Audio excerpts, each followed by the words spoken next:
Did you know that the greatest hero of ancient Greece became the enemy of the mightiest goddess before he ever took his first breath? Before he was even born, he lost the kingdom that should have been his by right. As an infant, he faced death itself, and his entire life became a long struggle against a destiny shaped by the gods. His name is known throughout the world: Hercules. Yet the true story of this legendary hero is far deeper, more tragic, and far more extraordinary than the famous 12 labors that almost everyone has heard about. To understand who Hercules truly was, we must return to the time before his birth. In those distant days, the descendants of the great hero Perseus ruled the powerful cities of the Peloponnese. Among them was the noble Alcmene, a woman admired for her wisdom, her honor, and her unwavering devotion to her husband. Her husband was the brave warrior Amphitryon.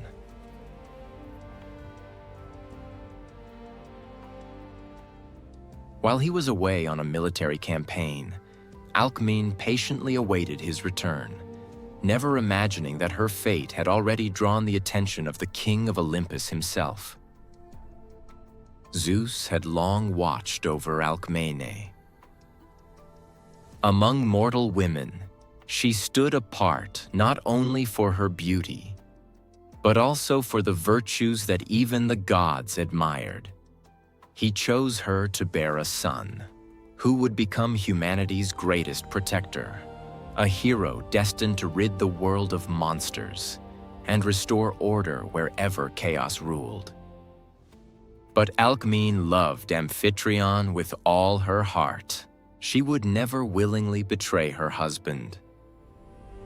So Zeus turned to deception. He took the form of Amphitryon, so perfectly that even Alcmene herself could not tell the difference between the god and her own husband. That night, Zeus commanded the sun not to rise at its appointed time. Darkness lingered far longer than ever before. Only when the extraordinary night finally came to an end did the real Amphitryon return home. One single night changed the course of Greek mythology forever. Soon afterward, Alcmene realized she was carrying two children. One was the son of Zeus, the other was the son of Amphitryon. Even before they were born, two brothers lay side by side, destined to live entirely different lives. But while the world awaited their birth, another drama was unfolding on Olympus.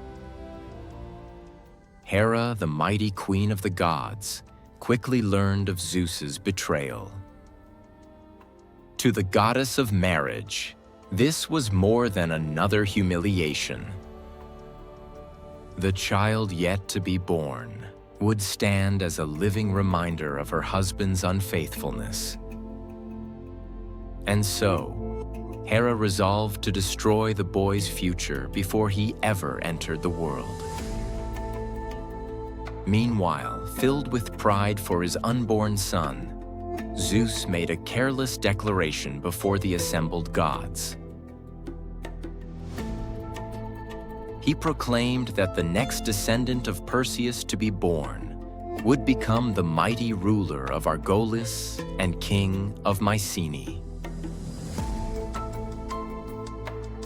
Hera immediately saw how those words could be turned against him.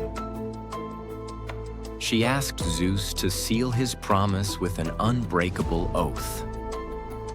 Unaware of the trap before him, the king of the gods agreed.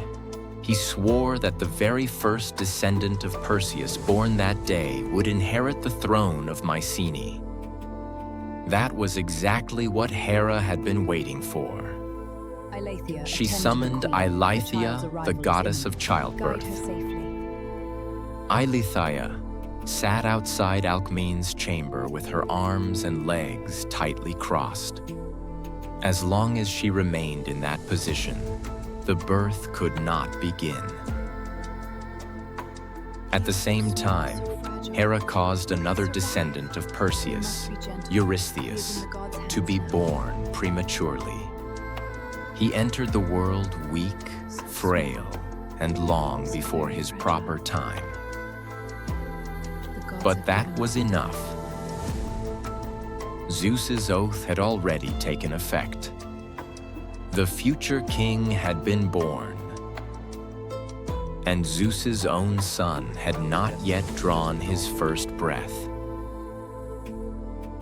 Hour after hour passed.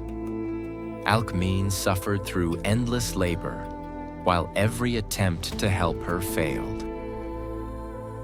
Then one of her attendants, the quick-witted Galanthus, realized that the cause was not human at all. She understood that a goddess stood outside the chamber.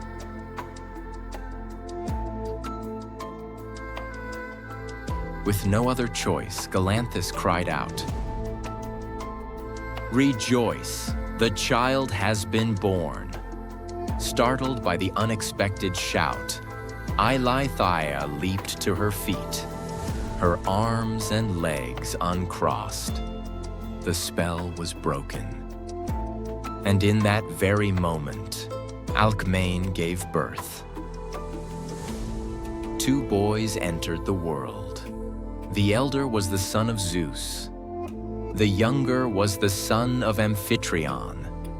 But the throne already belonged to Eurystheus.